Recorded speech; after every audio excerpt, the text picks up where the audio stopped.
Hey, this episode is brought to you in part by Signature Doors and Windows. Now, onto the show.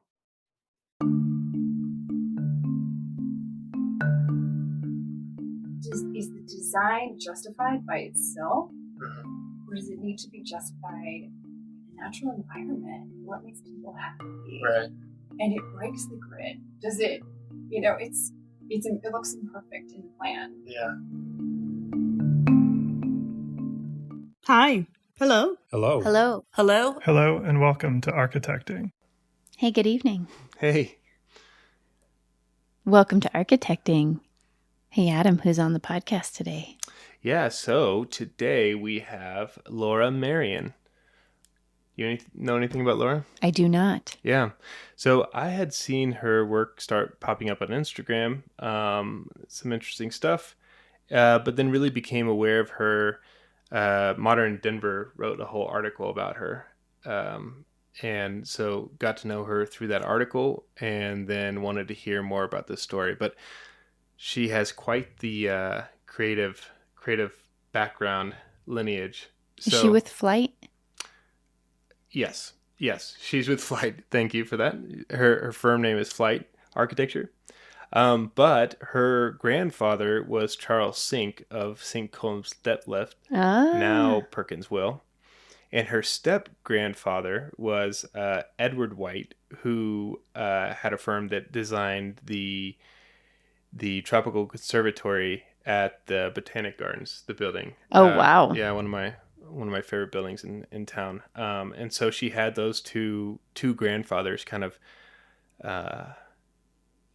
as a background and as growing up. And then her mother was a well-known painter, and her uncle Mark Sink is a famous photographer as well. So she had quite sort of the lineage, but it was not an automatic route for her to go into architecture. A route that included literally like sailing around the world or Nice. partially around the world. And she definitely sort of, I think in this interview, confronts or maybe like struggles with the idea of the sort of legacy and lineage of the older generation of architects and of her grandfathers, and sort of sees her work in a way of, thinking about how you can do architecture differently and some of the flaws of the sort of high modernist kind of 60s, 50s, 60s kind of times. You got me intrigued. Yeah.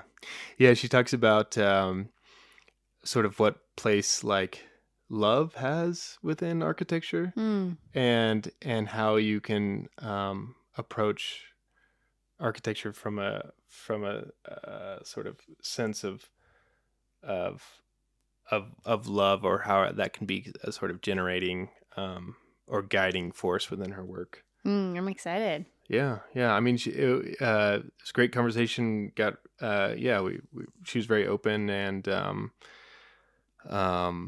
hasn't had the firm all that long, but getting work built, and just it's cool. Again, this is my kind of sort of favorite part, where you have these people that are pretty young in their firms and thinking about kind of commiserating that struggle of starting a firm and how you work through stuff. So Nice. yeah, it's fun. Enjoy.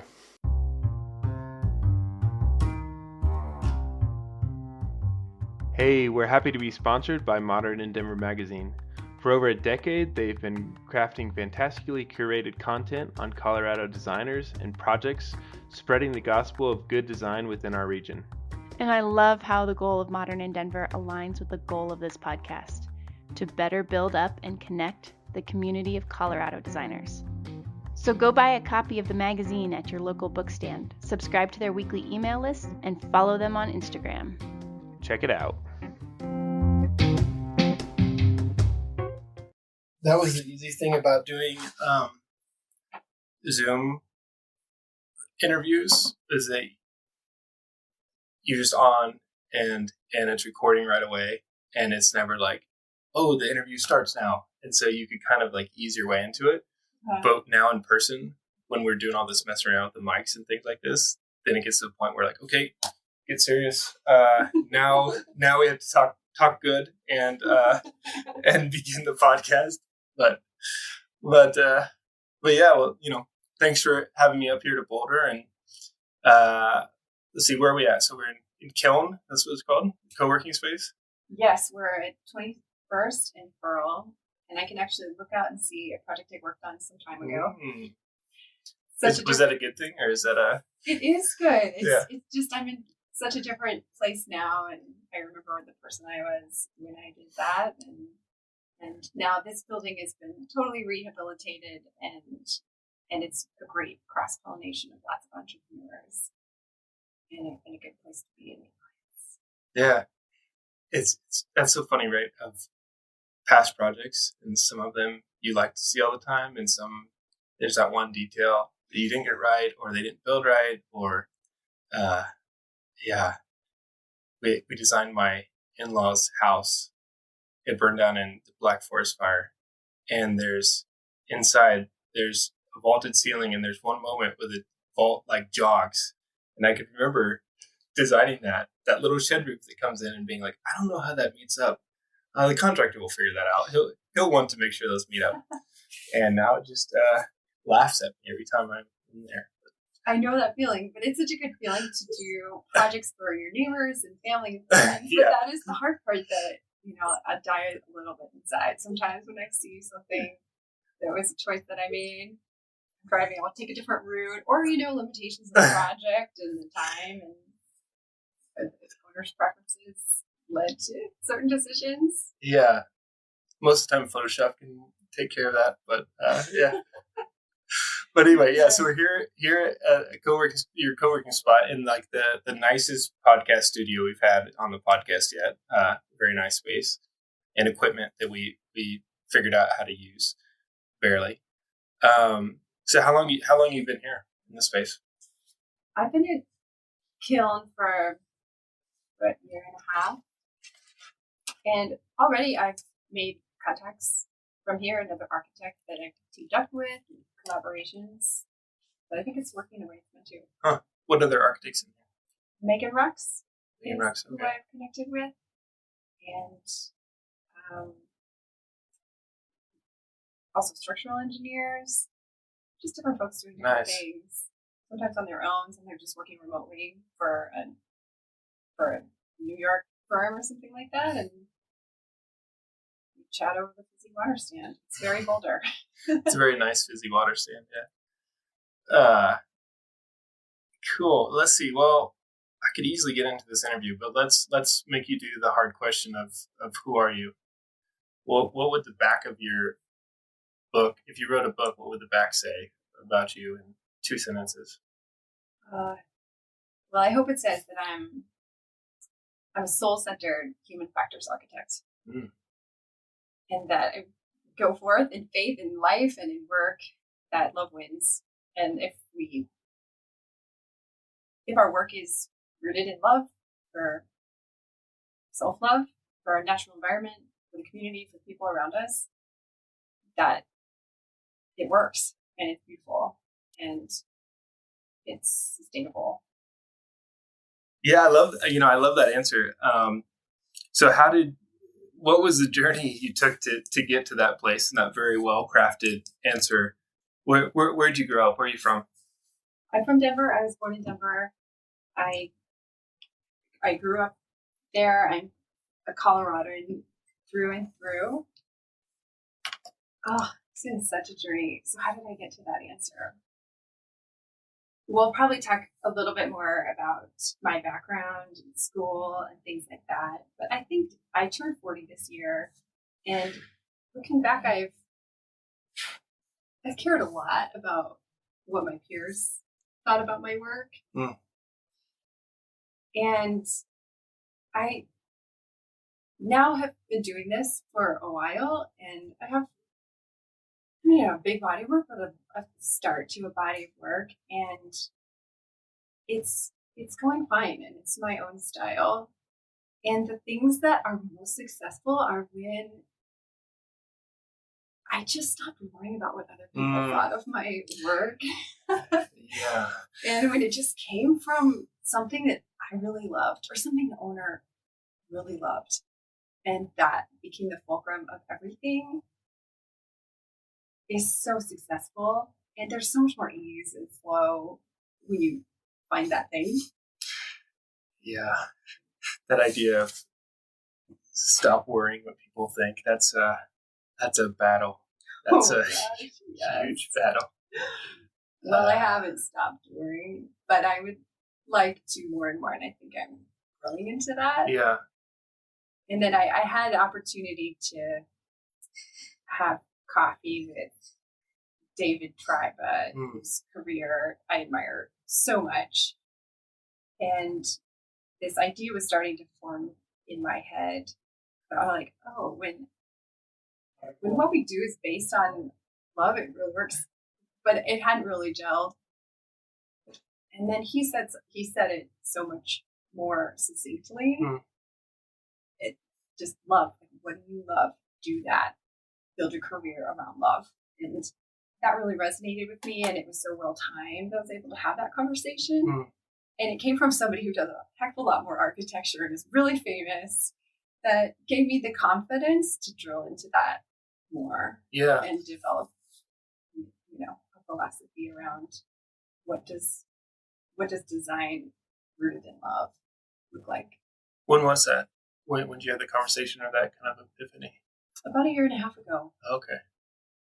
Huh.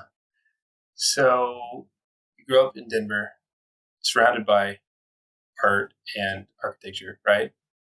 Like, who's your family? Right. So my mom's dad, Chuck Sinks, my grandfather, was an architect of some note in his day, and he went to UPenn and did his master's at Harvard. So passionate about architecture, and was surrounded by notable architects of the international style right in the heyday of modernism. And he worked for I.M. Pei, who was surprisingly was his classmate, actually. But just from the stories I've heard, I never had occasion to meet I.M. Pei. My mom did. But he's so tremendous. And my grandfather followed him to work on Second Wharf Plaza in downtown Denver, which sadly I think the best building of that piece is gone now. And I think that's the kind of pavilion type building. Yeah, right. That I think some would say is the predecessor to the Louvre. Anyway, so my grandfather practiced. He had his own firm, Seacom Stuff Buffs, and then my grandmother, they got divorced. My grandmother and Chuck Sink, and she remarried another architect, Edward White. She had a type. Yeah, she totally had a type. These international style architects, and she herself. This is my mom's mom. Was an artist, tremendously talented. Yeah, and it's born with talent, but also it was just part of her. When she died not too long ago, a little over 2 years ago, and I saw her books and journals and things I hadn't really seen before because they're kind of her personal things. She filled journals with the philosophy behind her art and where it came from, and so that was really interesting to see her. A little glimpse of her life and times. Yeah, like really stunning, like abstract art, right? What was her name? Anne Sink White. Yeah. And Ed White, Ed too. He had an incredible career. He was really inspired by Frank Lloyd Wright. The library on South Broadway was his, and I think most notably the beautiful glass pavilion at the Botanic Gardens. Yeah, it's one of my favorite buildings in town. Yeah, it's one of mine too. Right. It's really stood the test of time. Yeah, and well, I know it's sort of part of its tradition in international modernism. Maybe to me, it's so spirited. Yeah, and that's probably a piece of architecture from that generation that inspires me. So, I mean, yeah, so you grew up in Denver, they were in Denver, you were always around them in the firms and architecture? Was that always like a kind of thing in your life, or what was it? It was like water. You just didn't quite notice it because it was always around. I wonder, maybe I don't have perspective on that, but our careers missed each other because I'm a generation away. Oh, right. So I have memories of walking through their offices a little bit, but I didn't come to architecture until later. I went to grad school when I was 23. My undergraduate degree is in something else. I didn't go through my whole life in the time where I would have had the most time with my grandparents, thinking I was going to be an architect someday. That's just sort of, I grew into that later. And there are so many questions I wish I could ask them now. And I am in some ways sorry that we missed each other. And I'm in conversation with them now because I don't see myself as following in their footsteps, right, or necessarily part of the same tradition. Yeah. I feel it's imperative to change the narrative. And they were really steeped in the way of doing things in their time. And many of my peers in architecture now are questioning. Yeah. What specific things do you see about your grandfathers that you're fighting against? You know, what did they set up that you're pushing it back against now? Yeah. Well, as tactfully as possible. I mean, I don't want to say anything negative about the deceased or something. Here's what I am experimenting with, or what I'm calling into question, what I'm trying to figure out is, can I start with a little anecdote, actually? Yeah, please. Okay. I like anecdotes. So my first job in an architecture office was in 2008, when it was really hard to get a job in an architecture office, and I applied everywhere in Denver. I had no experience, like pretty minimal skills, because I had only just started grad school and couldn't get a job for obvious reasons. And Dick Holmes, my grandfather's partner, who was still working at that time, graciously extended me the opportunity to be an intern. So that sort of feels like the coattails moment that I've had in my career in terms of having an opportunity when like in 2008, you had to take any advantage you could. Like, yeah. That's about where it was. And at that time, they were remodeling the Sharks Arena. I'm actually not sure what it's called, but in San Jose, the St. Combs FS does huge, at that time, huge large span structures, sports stadiums, athletic facilities. And my grandfather Chuck's last project that he was design lead for was the Sharks Stadium in San Jose, California. And he was very proud. He was very proud of that. And of course, a stadium like that, you work on for years and years. And the new owners of the stadium had come back to the same firm to ask them to do a remodel. And I was a little part of the remodel. So it was interesting for me to see what was working and what didn't. And I had opportunity to open up an old file. There was a CAD file for the whole thing, even though I think everything issued to the field was by hand. It was the early 90s. But somebody had tried to get it going in CAD.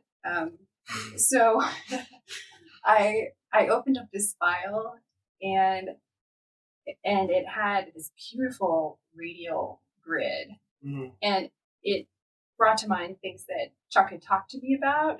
He had such rigor in his style and his approach, and he was just driven by like an austere modernism and adhering to the rules for the design. And it was so beautiful. It was such a beautiful plan in plan. Yeah. But it didn't respond to the natural environment. They called it Shark Alley. This part of the stadium that got no sun. And so people didn't go there. They didn't buy concessions. It wasn't a nice place to be. It was kind of dark and it's like windswept alley. And so they'd asked for that to be remodeled and changed. And so all of that to say, is the design justified by itself, Mhm. or does it need to be justified by the natural environment and what makes people happy? Right. And it breaks the grid. Does it? It looks imperfect in the plan Yeah. when you let those forces Blasphemy. in. Yeah. Right. So I'm kind of coming. That's why I say I want to come at it from human factors. Mhm. Let it break the grid. Let's see what happens. Right. Yeah. That's cool. So okay, so breaking the grid, breaking the system. You didn't go into architecture for undergrad. You graduated high school? What was the thought there? What do you want to be? Where did you go? Oh, I didn't know. I was a little bit young. I had a summer birthday, so I graduated from high school when I was 17. I went to a small liberal arts college on an academic scholarship, and I was so unhappy there. It was so clear it was not the right thing. Now I'm a parent, and I have sympathy for how hard it must have been for my parents watching me try to figure it out. I was there for 1 year. That was a complete no-go. I just didn't enroll again. I just didn't go back my sophomore year. I took a gap year after my freshman year, which is probably not the optimal time when parents tell their children to take a gap year. That is when I did mine.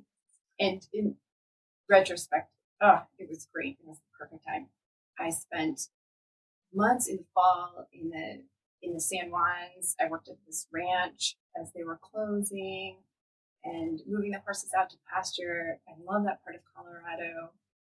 And it was so quiet, and the seasons changing was incredible. And I signed myself up to study abroad in Costa Rica, and I went out there and studied Spanish, and I was there for a few months. And then I sort of leveraged the last of what was left of my contacts with the college where I started to go study abroad in Oxford, because it was like a classics type liberal arts college. And thankfully, I was able to go study abroad and study art and literature. I was at St. Clair's and St. Edmund Hall and stay on in Oxford for 2 terms. And I even applied to be a degree candidate, and I was accepted because I thought I might just stay there. That's cool. That's quite a gap year. That's quite the experience wrapped into a new figuring out what's next. So you did stay there in Oxford for your full degree, or did you come back? And I didn't. I said, there isn't really a bachelor's at Oxford. It's not the same. Mm-hmm. And for a girl who doesn't know what she wants to do necessarily when she grows up, it's pretty limiting. Like, I would have just studied. I had to select what I was going to study, and you only study that until the end. And I was still so curious. I had so much to figure out. And I applied to colleges in America, coast to coast, and got myself there by myself. I'm one of 5 kids. So other people from big families know your parents are not going to orchestrate everything for you. I took Greyhound buses and planes, and I was in California and Massachusetts and visited colleges, applied to a lot, was accepted a few that I think would have been great opportunities. And I came back here to see you. I'm older after all that. And it was the best thing ever because it's diverse. There are people from all over doing all kinds of different things, all ages. It was just what I needed to be exposed to at that moment in time. Nice. And you had to go everywhere else to realize that it's actually pretty good here. Yeah. I guess so. That's better. Most of us just land in the state school that we grew up in. And I don't really know what's going on elsewhere, but that's funny. So then what did you do? You graduated with what? English degree? What was it? Believe it or not, English literature. Yeah. And that was a little bit default based on what transferred from Oxford. They did not look as fondly on my other, on the art work that I had done there was less consistent with what a syllabus looks like for art in this country. And so I had the most credit in literature and writing type classes. So I was like, well, if I'm going to graduate in any time frame that is acceptable, I shall be an English major. And you're like, I learned English in Oxford, so yeah, I can. That's one thing I did. Yeah. That counts. So I have an English literature undergraduate degree, but you know what's interesting? The creative process is really similar. Yeah, and the further along you get as an owner of an architecture firm, the more English you need rather than drawing skills, I think. Actually, having writing skills has served me right over and over. What's the percentage of your time that you spend writing proposals versus drafting things? It gets pretty even.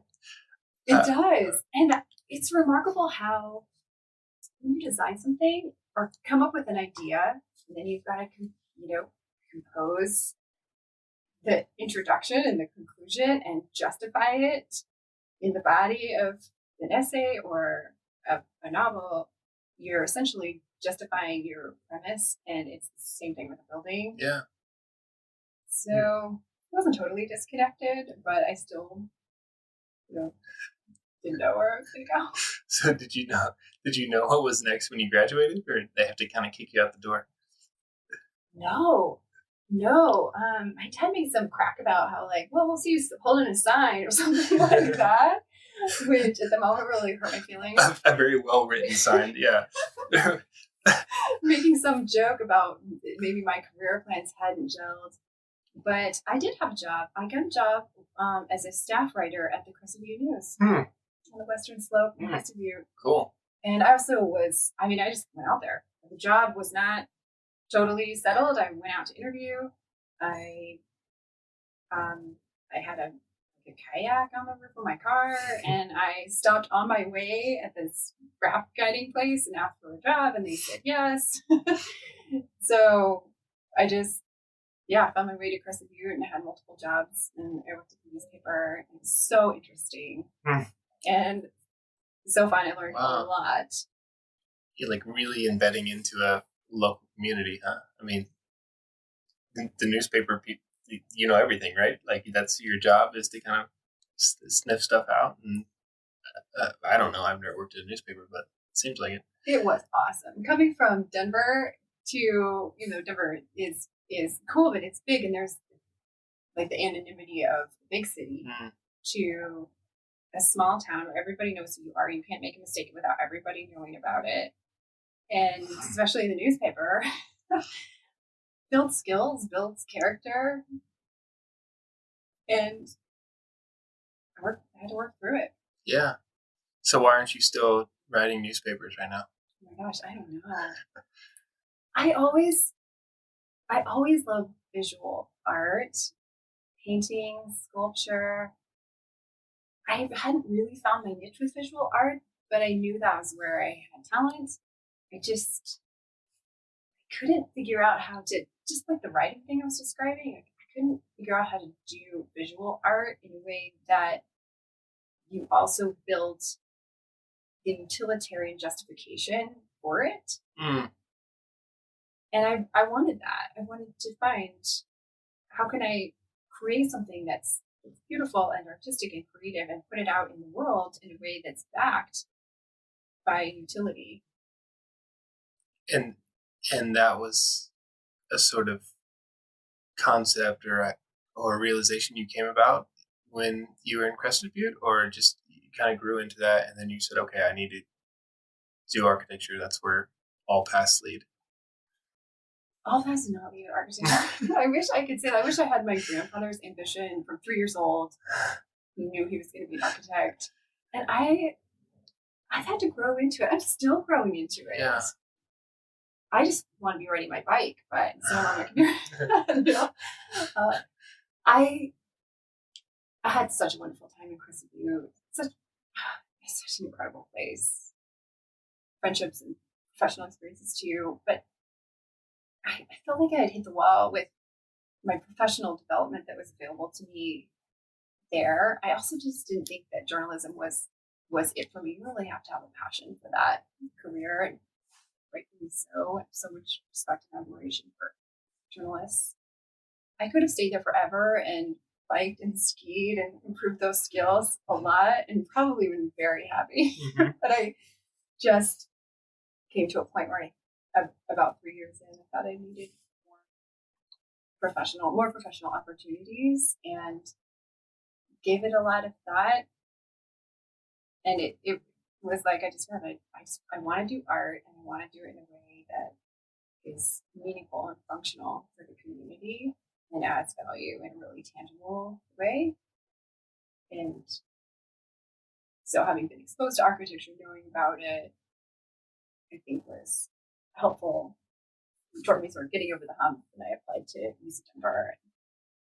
Did you take buses all over the country, or this time you're like, okay, see you, that's fine? Did you look at other schools? I didn't. I think I don't know why. Actually, in-state tuition. Yeah.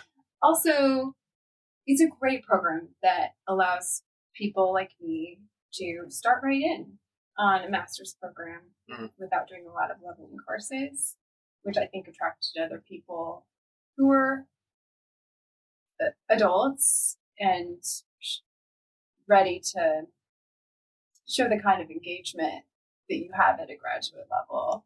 So even though it took a really long time, that was a good program for me. And I knew 2 other people, sort of, who were there. And I had spent some time kind of untethered from my Denver community, so it sounded good to be back there. What was, like you said, you had this sort of experience with architecture, but what were some of the things that surprised you the most about architecture school, right? Such a different experience. Oh, that first year was a washing machine. I showed up. That is not a high point. Let's hear some anecdotes about that. That's what I want to hear. Yeah. I hit the ground running.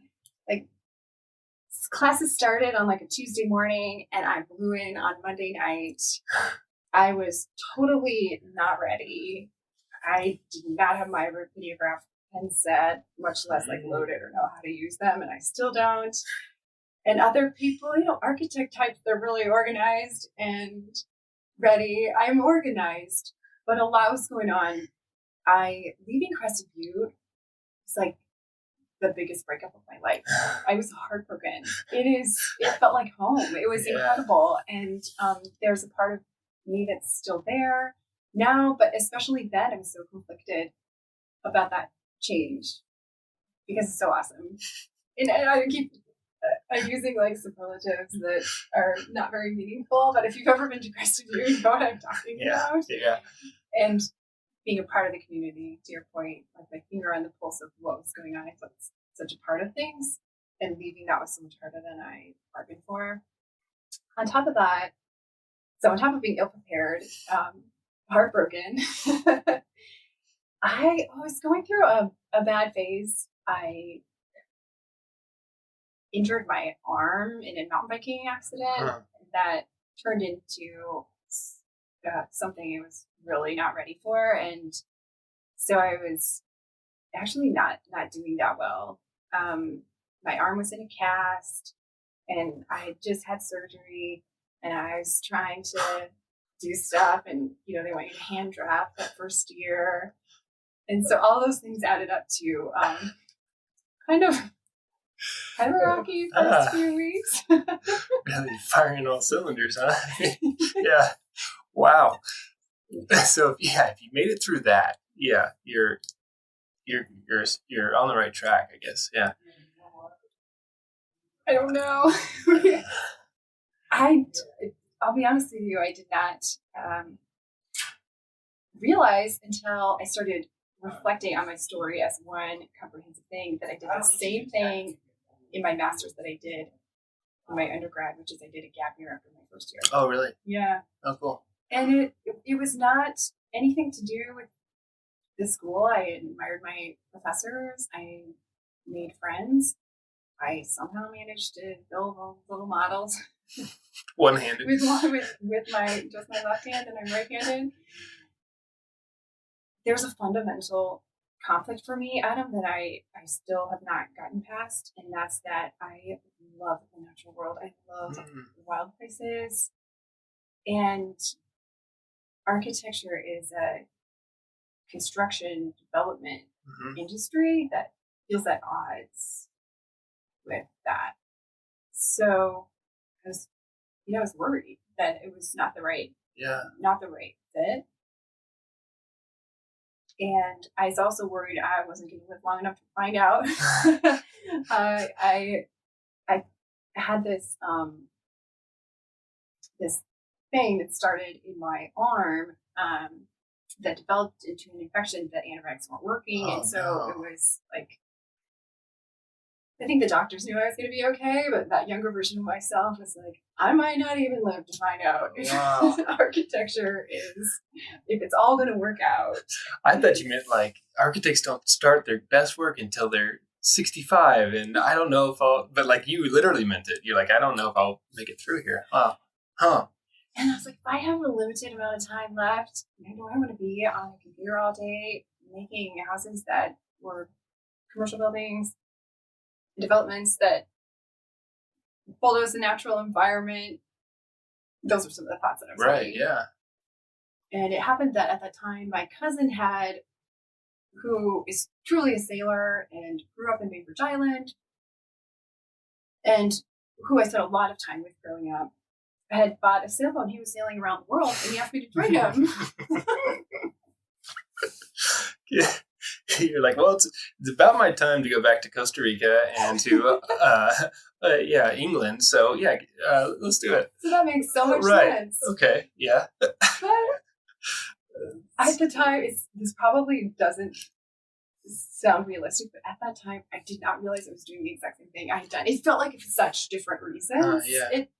It seemed like really adult, quizzical reasons. Like, I should be asking this question. These are the type of questions I want to ask, and not just muddle through. Right. I mean, it's so relatively easy, right, to just keep going with the flow, but to say, no, I don't know if this is right. Like, let's say around the world. I mean, that's not the normal leap, I guess. But so yeah, you did that. So you went from where to where? I certainly didn't make it around the world, I'll say that much. But it started at Cape Canaveral, Florida.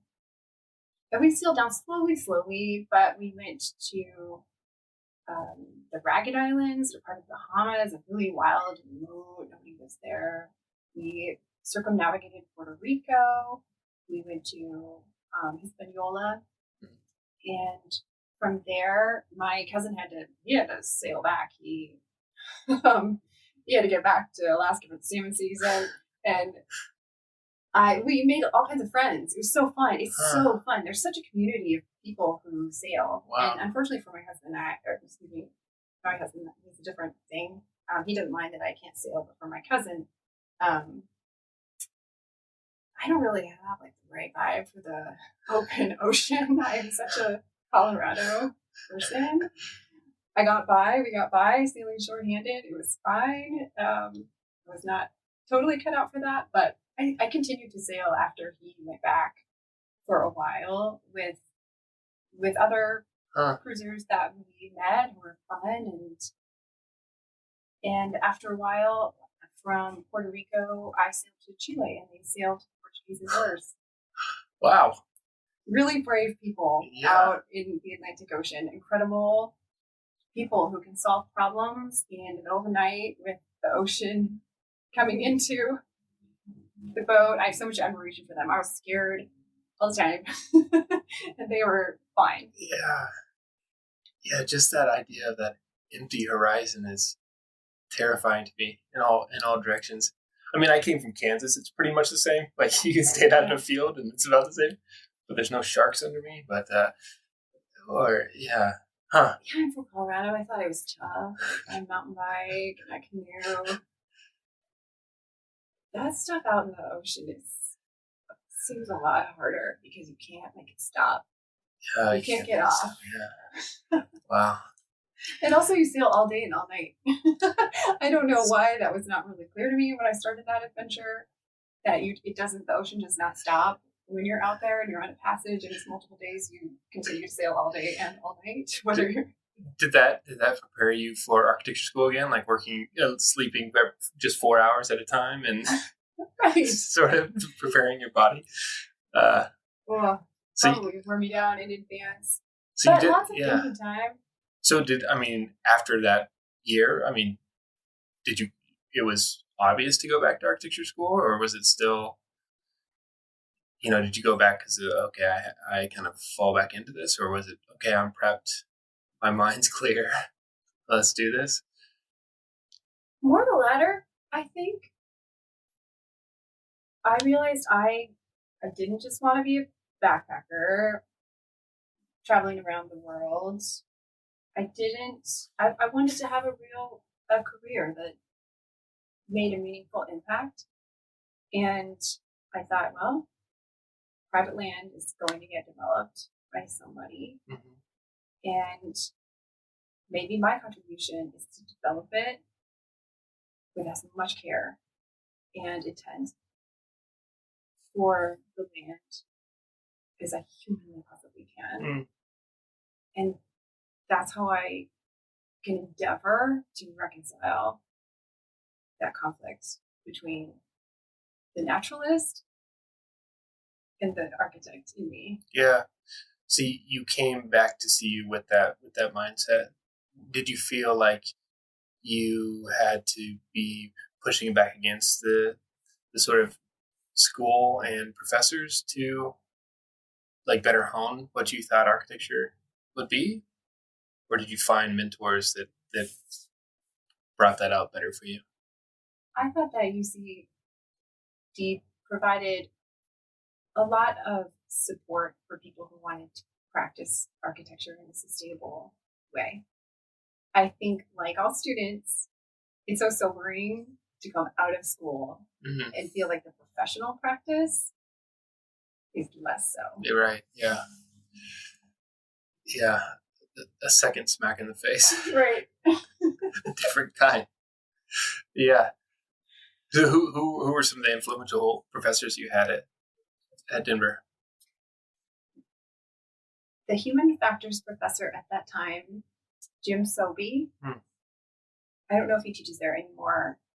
Profoundly talented designer who worked at Pinterest for a number of years. And he was, a lot of people didn't get him, but I really got him. I understand what he was trying to say. And he directed me to all the work that is so important to me now. Christopher Alexander, pattern language. That's on my desk all the time.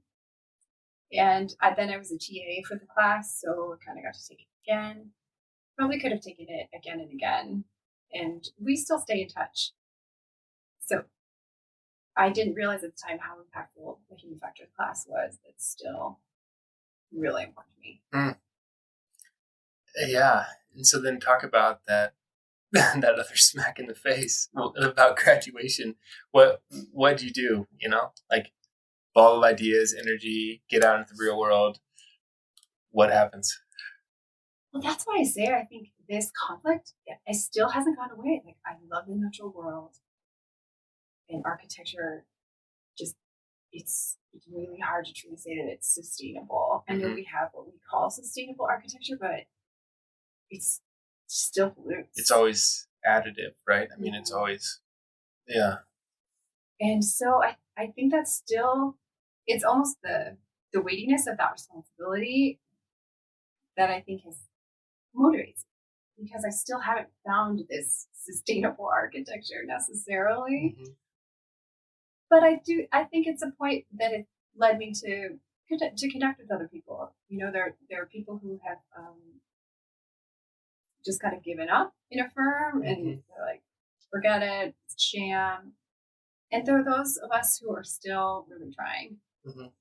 to conform our work. So I think that was bonding for me in the different stations and places where I went. So, but St. Combs was the first place you went and worked? And then you were there for a little bit? Or how long? I was there for a couple of years. And right around the time I graduated, I also moved back up here to Boulder, or I moved to Boulder a little before I graduated, and I was going back and forth to Denver. And yeah, it was kind of a weird time.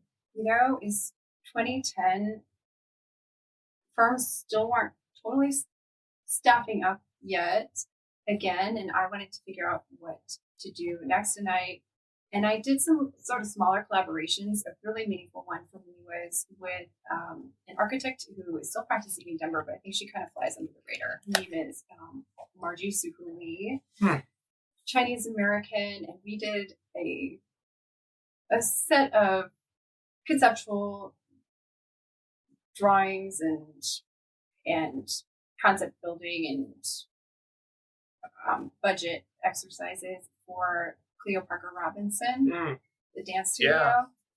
Loved it. The Frank Shorter Church in 5 Points is a stalwart building, and it's kind of really falling apart. But I had opportunity to just have weekly meetings with Cleo Parker Robinson. And, when we were talking about being a part of the heartbeat of the community, Cleo Parker Robinson is incredible. If you have the opportunity to see her shows, wow, my hair stands on end because of how much she's influenced me and taught me about race in Denver that I didn't even know. I had no idea, even though I grew up in Denver. So that was a kind of a tweener little project that was pro bono, so I couldn't do that forever. We were trying to put together the documentation for them to raise funds to add on and remodel that building, which I hope that they've been able to do so, because she's so incredible and I admire her so much. And then I started working at Ceramic. Yeah, they're really interesting to me. I need to get Dale, right? Get him on the show. But yeah, it seems like really good work. How large was the firm when you started there? So they were just starting to staff up again. And Nick Fiore and I of Flower Architecture, if you've heard of him, incredible designer and great body of work. Yeah. Another person who I need to reach out to soon. Been on my list for a long time. And you should. He's so interesting, and I see his work, and I have to fight these feelings. Is that admiration? Is that jealousy? Is it somewhere in between? Yeah. That's just architecture. This is architects. Yeah. He's so good and so friendly, and actually was wonderful to work with. They hired us about the same time, and we were like the fourth and fifth hires. Oh, really? Yeah. And the fourth and fifth people. There was Dale and Tim and Kim, and wow, the two of us. And how long were you there? About 4 years. Oh, okay. So did you feel like that honed your skills pretty well? I mean, like, St. Combs was probably a bit of a boot camp in terms of like, here's how to practically do architecture, right? Like, here's AutoCAD, here's whatever, here's how firms work. You had a little bit of pro bono kind of restore your spirit a little bit, maybe, and then you're at Surround. Is that because it's majority single family homes? Yeah, they're a mix, like okay. Multifamily, like we can see outside this window. They do a few of those, and I think custom single family had been their bread and butter for the most part. Yeah. But they did take on big commercial projects, and talk about being in conversation with international style. Surround's aesthetic is really rich in layers of textures and a range of styles, which is a lot of fun. Yeah. To just, throw off for a minute expectations of what gets published in Well, or, what people might think architecture should look like and what you want it to look like. Right. Yeah. So, yeah. Did you feel like you kind of took on their methodology there in a little ways, or it was more of a kind of sampling and continuing on your way with this vision of architecture that you had? I wonder. I think I learned the most about process, and the nice thing about residential architecture is, and a smaller firm, of course, being able to be a part of the whole process and a lot of time with clients, and as well as building schedules and building the model. Dale allows a lot of creative autonomy in the office, which I admire him for that. Because I have found it's really hard to let go of SD. It's really hard. Yeah.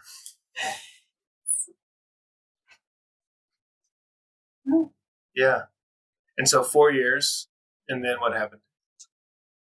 Well, I had 2 little kids. That happened. Yeah.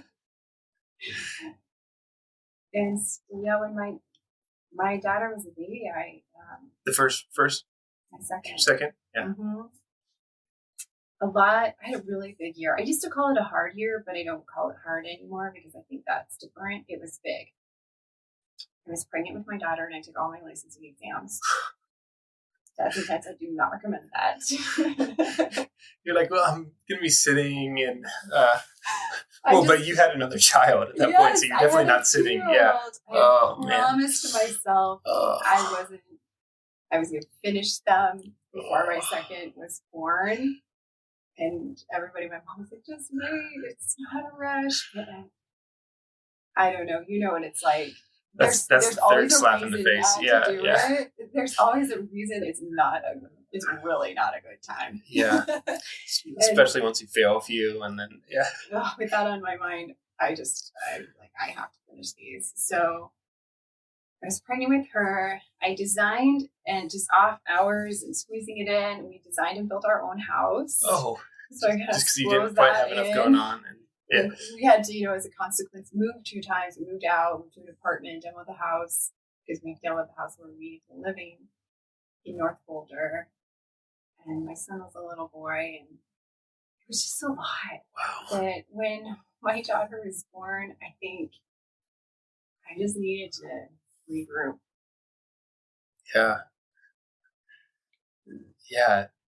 What did that look like or feel like? Was it another sort of gap year to you, like it's going to be this, or was it a close the book on this chapter and there's something else, like I'm going to start the firm after this, or just I'm tired? Interestingly, when I first started that year, I really didn't approach with the attitude that I'm starting my own firm. That was really not on my mind. I actually didn't resign to Dale for over a year because I kept thinking I might come back. Yeah. They were my friends, and I really loved that work. And with Dale's permission, I just organically did a couple small projects, like a little something for a friend that I met at, Mommy and Me Yoga.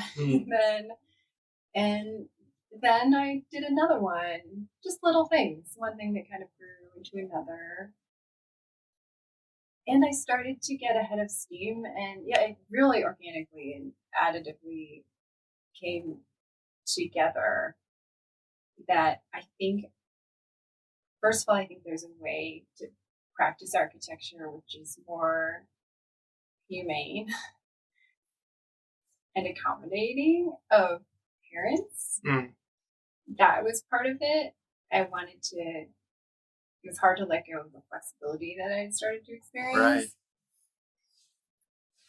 And also, I just did really good work when no one was watching. I did that project for myself. It was just sort of on the side. I took more risks. I found efficiencies. And I have gone on to do 4 more smaller projects that are where I'm the owner, and I learned so much from those, and I didn't want to give up that time and space to do that. And then I started being able to apply that to clients, what I had learned. But it just took me sort of being completely untethered from a firm or from superiors or from anyone watching me to make mistakes and take risks to make the quantum leap that I really needed in my. That's really interesting. Again, like shedding that idea or trying to get away from that idea of what other people think about what I'm doing or about how I'm drawing on this piece of trace paper right now or how whatever. Yeah. So you did those projects. It was somewhere past a year that you decided to finally resign officially. Yeah. And at that point, was you had commissions coming in, or I guess when was Flight born, and like that name, that idea, that LLC? Yes, that I think was probably I think like you said, about a year after I had been cruising on my own, maybe even longer, maybe a year and a half. So many sleepless nights with my kids that sometimes that gets fuzzy. Yeah, how long it's been, and I wanted to stick with it. I'm independent, and it seems like a good fit for me to just be in an environment where I make the rules for a while. It wasn't that I wanted to work less; I work a ton. Yeah, but it just felt good to be on my own terms, and I wanted to keep going with that. And I had so much to learn. But I leaned on structural engineers a lot. I would ask questions, really probably embarrassing questions. Right, yeah. And just ask them. And there was nobody in the office to hear me ask them. Yeah. And I worked. You're like, I'm paying you right now to hear my silly questions and not laugh. But funny thing is, I thought I would stop doing that. No. And so many years later, I'm still asking what feel like should be remedial questions. And I think probably it's just going to keep happening. Right. But it's like so easy to think that. And then the structural engineer says, oh, I don't know that either. That's a good question. Like, oh, yeah, that's right. It's not an easy question. Custom architecture, and architecture just is by nature, it's custom. And every day I'm drawing a detail. I haven't done it exactly like this before. And each time I think, okay, this is more like something I've done before. This should be easy. This won't be hard. We'll just change it in this one way, and then 30,000 changes later. This will only take 4 hours. And then 24 hours later, It's less words. So what's Flight? How'd that name come about? I wonder that too. Why do I call it Flight? That makes no sense. People are like, Fight? Branding is hard. It is hard, yeah. A couple things. I love momentum and flow, and I think flow is crucial to good design. My spirit animal is a hawk. My son loves airplanes. We spent a lot of time at tiny airports, like the one in Broomfield and the little municipal airport in Boulder, watching tiny airplanes take off and land a lot. It just feels like the design process for me, where you kind of burn a lot of fuel at liftoff, but then you kind of get some air under your wings, and it starts to go under its own momentum. And I also talk with clients, I talk with myself and everybody a lot about trying to get a bird's eye view.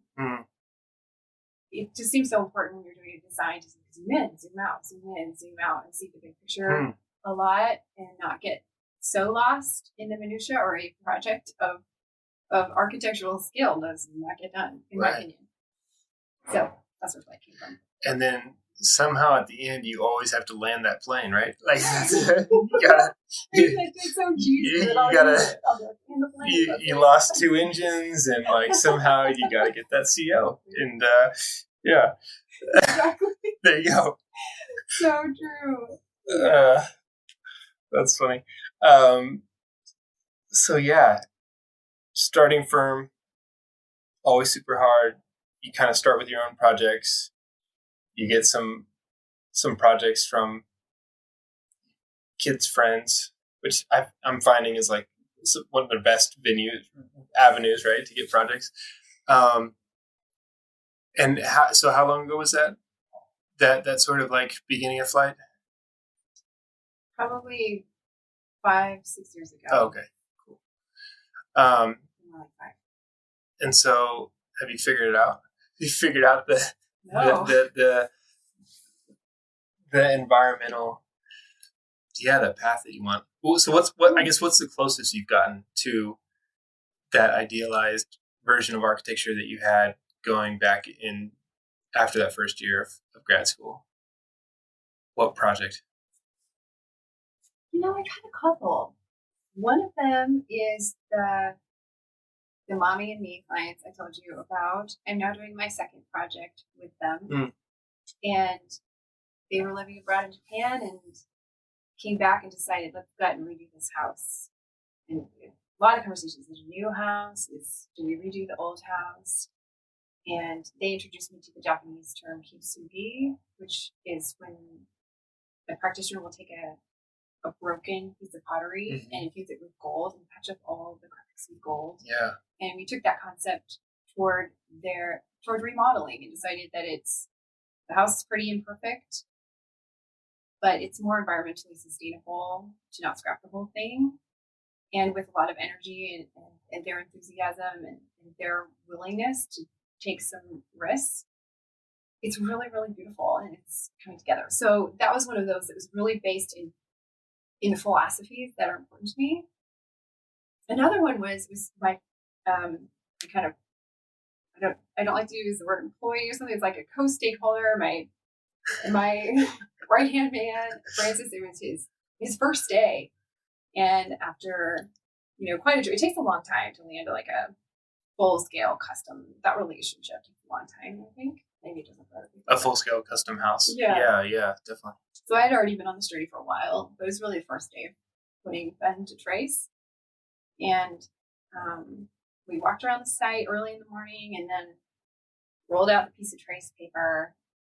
And I had the opportunity, it's like, we're starting fresh. And I wrote on the trace paper, let the land speak.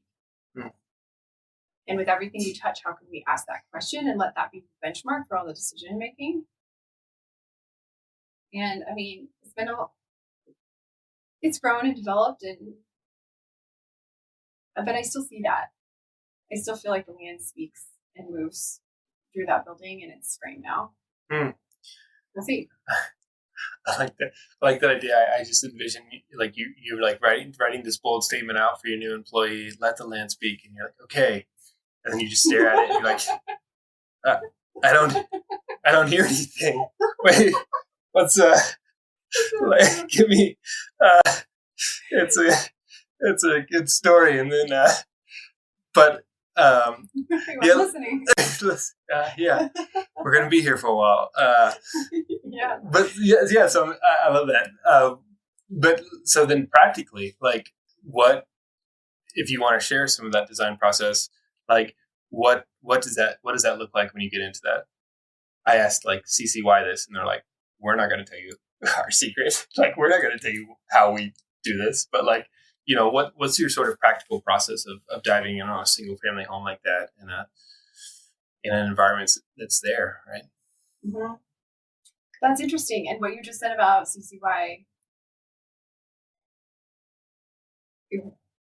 made me think that's something I think I do a little bit differently, is that it's really collaborative for me to do a design process, and I don't feel like I own that process or I have a certain way, and I don't have stranglehold on the outcome, because other people, maybe the people who lived on that property, they bring so much to bear, and when they push me out of my comfort zone of what I think it should be, I really grow as a designer. So I'm happy for that kind of input. So one time, what that looked like, letting the land speak, was I had some clients who were in advertising, both the mom and the dad, and we just started conversations, but there wasn't a survey on the property yet. They were going to scrape and rebuild. And I was like, okay, well, when you get a survey, we'll start putting pen to paper. We're like, actually, we're going to be in town next week because we're taking the kids skiing on spring break. And they showed up and they wanted to talk about architecture.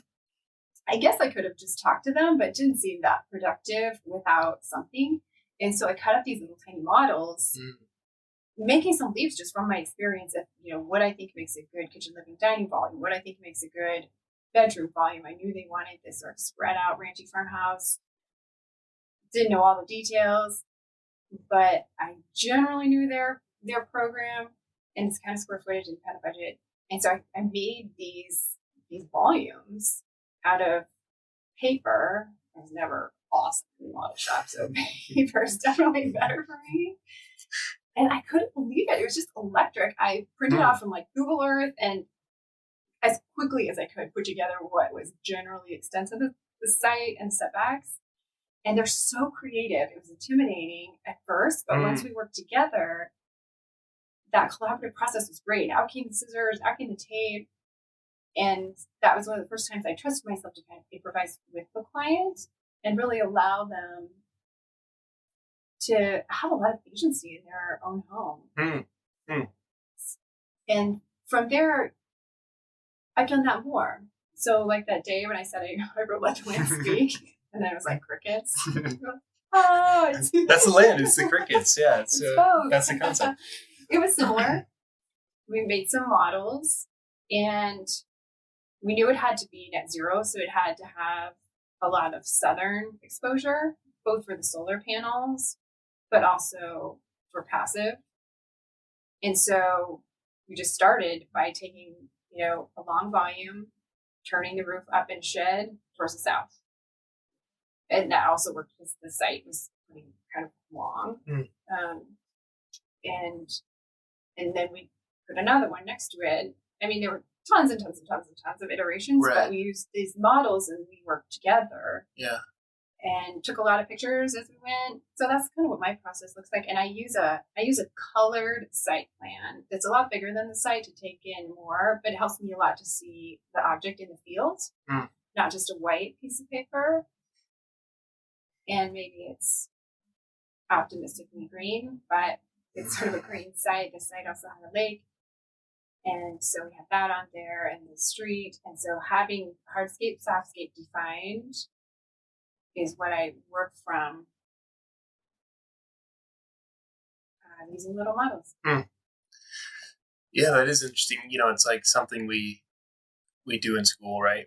Work with models, working with professors, and like I really, that's my kind of ideal way to work is through models. I barely ever do it anymore, unfortunately, but I feel like that's an impressive process where I've done sort of charrette styles like that before, but the idea of doing it with a single family home and like really kind of getting into the design of it would like bring out a lot of insecurities in me, I think, of sort of like, well, no, I'm the creative genius, and like when you move that box next to that box, it was better than my box, like that doesn't feel good. Like I did 7 years of architecture school and I have all this experience, but and I can see myself sort of fighting that in a way, and it has to be, maybe humbling or maybe it's that other thing of when you were able to kind of shed yourself from surround and everything else and doing your own journey, it's liberating in a sense, or you still deal with that kind of ego a little bit when you're doing that shred stuff. Oh, I still deal with it, but dude, shedding ego is so liberating. Yeah. And the design just gets better. Right. Yeah. I finally have had enough experiences with that I trust that the design will just get better. And also that the owners have buy-in when they feel like they were part of it. I also learned that from Jane, who I admire so much, Jane Snyder of Mosaic, where I actually worked after Surround. I forgot to mention that. Anyway, briefly did as a consultant, but mentorship from Jane has stayed with me a long time. She talks about that. Let the client architect with you a little bit, and they'll have buy-in for the rest of the project. Okay, so have you ever had this experience where you've done all this work, all these meetings, all these constraints, you come up with a great concept, the owner's more or less signed off, maybe you're in DD or something, and you get a call, or your phone blows up, like, I'm in Portugal and it's so beautiful, and I took a picture of this window at this resort, and can we do it like this? Yeah. And oh my God, look at this mosaic floor. Like, can you relate to that feeling that you feel in that moment? And I've learned to sit with that feeling and not say anything to them, reel them back to the original design, right the ship. I'll sit with that feeling because I feel a lot of ego popping up. Right. Like, it's kind of my show. I'm the architect here. We put this together. So I kind of try to wait till that feeling subsides. And then a couple days later, this just happened kind of recently to me, and I noticed all the thoughts and the feelings that came up. And instead of texting her back right away, like, well, we have a great concept, let's chat about it when you get back, or whatever I was thinking, to try to be like, let's turn this off. Instead, I just sat with it a little bit because I've been here before. And a couple days later, I was ready to be like, awesome. I love Portugal. Bring it. And showed me all the pictures, and there was this restaurant, and it was so much more fun because I don't think Portugal ended up in the final design, really, but it was stronger than what I had because it came from love. It came from what she was really excited about, and I got excited too. And I think her being heard meant a lot, and the client was able to really invest in the design. And we just stayed in this, like, all possibilities are good possibilities space together. And honest to goodness, the design is better. That's interesting. I mean, it's interesting, the idea of starting off early with them and getting buy-off and buy-in of that initial concept, right? Where then later on, if they say, yeah, I want this Portuguese window, you're saying, okay, but remember the concept we came here, and, And yeah, maybe it fits or not, but yeah, that's interesting. But yeah, exactly. They see how the design was generated, and they can acknowledge the justification in real time. If you're standing there going like, well, we got a busy road here, and your neighbors are kind of close here, so we're opening it up here. And if I walk them, you do that when you present, but if they see that in real time as you're moving the models, I think it's pretty impactful. Yeah. Remember that? Yeah, I mean, yeah, right. It's so easy for architecture to be so opaque for most people, and you don't fully understand it until you open up a 15-year-old CAD model of the underlying structure of the stadium, right? But the more, especially with single family, right? Or any project of inviting people into that process and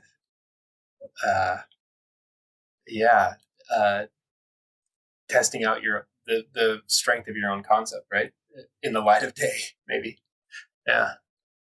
It's interesting and it's fun. It energizes the process to co-create, and I want to see more. I want to see where that leads. Because I started developing this idea around love and rooting design in love, I started listening when people say love. And I know it's just semantics. I know maybe the English language is limited and we need more words for love or something because we love pizza and your spouse. But even so, I think that still works. I listen in.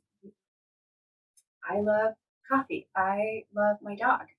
When I hear them saying these things as asides, not necessarily when they're talking about the program, but to me, that's the program. I love chocolate. I love riding bikes. I love wine. That's program. Yeah. I like that. I was trying to think. I think Joseph Bonoblano of Studio Trope said he doesn't let any of the clients name rooms by bedroom or by living room or whatever, you have to explain it in a different way, and like talking about sort of what you do in it, or what you want for it, or what, but that idea of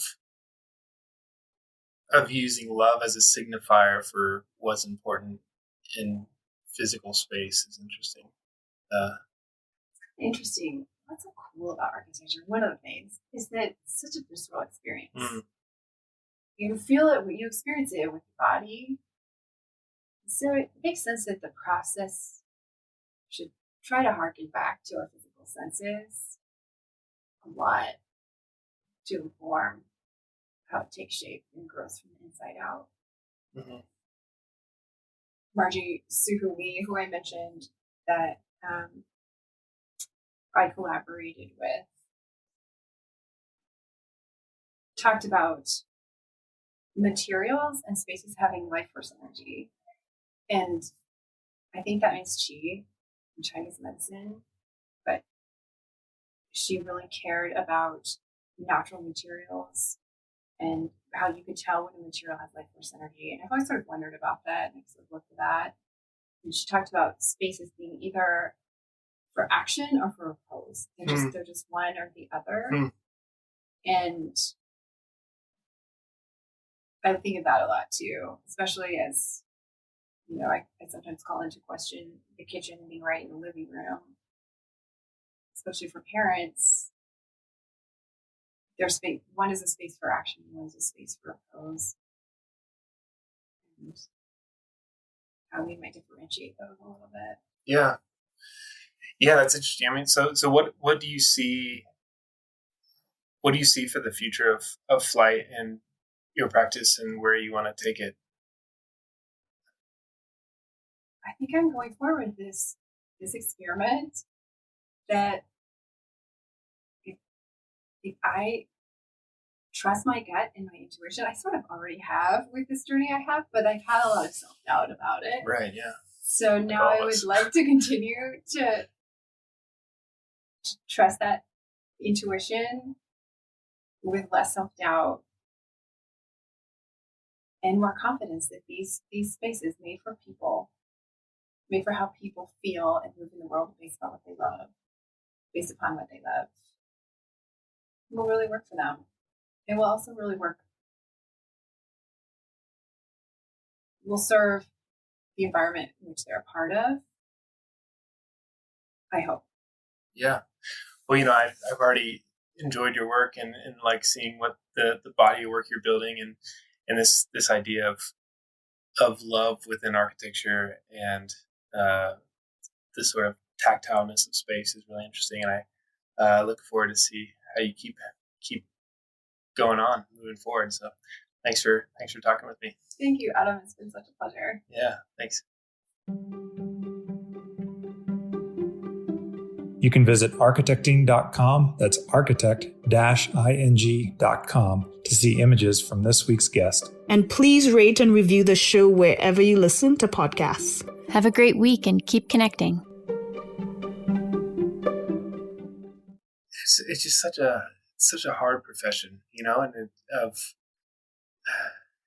like you're saying, like, it's so easy to, you go in with so much optimism, and you have these ideas, and then you hit real life, and it's so hard to keep that going, and then figuring out what to do with it, right? And it's like starting a firm is the answer, because you can control things and you can do it, and then you get out and you're like, well, where's all the clients coming? Like, I'm really good and I have passion and I have beliefs. Like, don't you want it? I'm here. I have a website that gets visited 3 times a month, and yeah, hire me. I know, and I don't know. But I wish there's more collaboration between us small shops more often. I don't know if we're scared of stepping on creative toes or something like that. I don't know what it is, but I think we need to collaborate with each other. Yeah, I think like every single person I talk to says that, right? Totally. I think it's we don't have time, and I think it's that projects don't necessarily align, like timing and things like that. I have like 4 firms right now that I'm saying, hey, yeah, let's do a project together. But like, A, I need a project that's big enough for more than 2-3 people, and B, like, are they busy? Am I busy? And then I'm still curious, like, what happens when you get in there and you have these 2 cooks that are used to their own kitchens? I don't know. I think like that's part of this podcast is like is bringing people together, and like now we're doing more like live happy hours and shows and things to like get us actually together. But I am really interested to see what comes out of it, especially with the trend that I'm always worried about of mega firms just keep swallowing up bigger and bigger firms. And I think this idea of a sort of like umbrella firm or something, collaborative firm of small people, is the way that we fight back against that. But yeah, how it works, I don't know. I like that idea.